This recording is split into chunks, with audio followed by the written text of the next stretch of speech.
ఇటు తెలుగు రాష్ట్రాలను కూడా చిత్తడి చేస్తోంది మాయదారి వాన.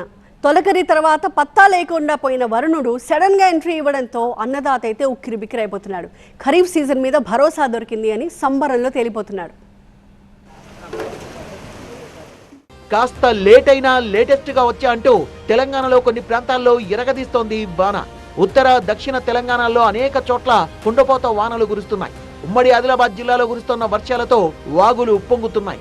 వరద ఉధృతి కారణంగా భోరజ్ మండలంలోని తర్నం వాగు పోటెత్తుతోంది. తాత్కాలిక వంతెన పూర్తిగా జలమయం కావడంతో జైనాథ్, బేలా, మహారాష్ట్ర వైపు రాకపోకలు నిలిచిపోయాయి. నీరాల, సాంగి మీదుగా వాహనాల్ని దారి మళ్లిస్తున్నారు. సిరికొండ మండలంలో చిక్మాన్ వాగు ఉధృతంగా ప్రవహిస్తోంది. లోతట్టు ప్రాంతాలకు హెచ్చరికలు జారీ చేశారు. మరోవైపు నిర్మల్లో గడ్డన్న వాగు ప్రాజెక్టుకు పెద్ద ఎత్తున వరద నీరు చేరింది. నిర్మల్ జిల్లా భైన్సా పట్టణంతో పాటు డివిజన్ వ్యాప్తంగా ముసురు బట్టి వాన కురవడంతో పంటలకు జీవం పోసినట్లయింది.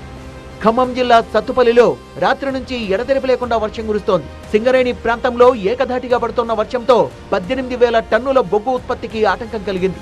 వర్షం కారణంగా 1,20,000 క్యూబిక్ మీటర్ల మట్టి వెలికితీత పనులు నిలిచిపోయాయి. ఎగువన కురుస్తున్న భారీ వర్షాలతో కృష్ణమ్మ బెరబెర పరుగులు పెడుతోంది. సీజన్లో తొలిసారిగా జూరాల ప్రాజెక్టుకు 1,00,000 క్యూసెక్కుల మేర వరద వచ్చి చేరింది. 12 గేట్లెత్తి దిగువకు వదిలిపెట్టేస్తున్నారు. సరిగ్గా ఇదే సమయంలో జూరాల ప్రాజెక్టులో గేట్లు ప్రమాదకరంగా మారాయి. 9వ నంబర్ గేట్ వద్ద రోప్ పూర్తిగా తెగిపోయింది. 12, 16 గేట్ల రోప్లు కూడా బలహీనంగా కనిపిస్తున్నాయి. జూరాలకు వరద మరింతగా పెరుగుతుండటంతో స్థానికులు బెంబేలెత్తిపోతున్నారు.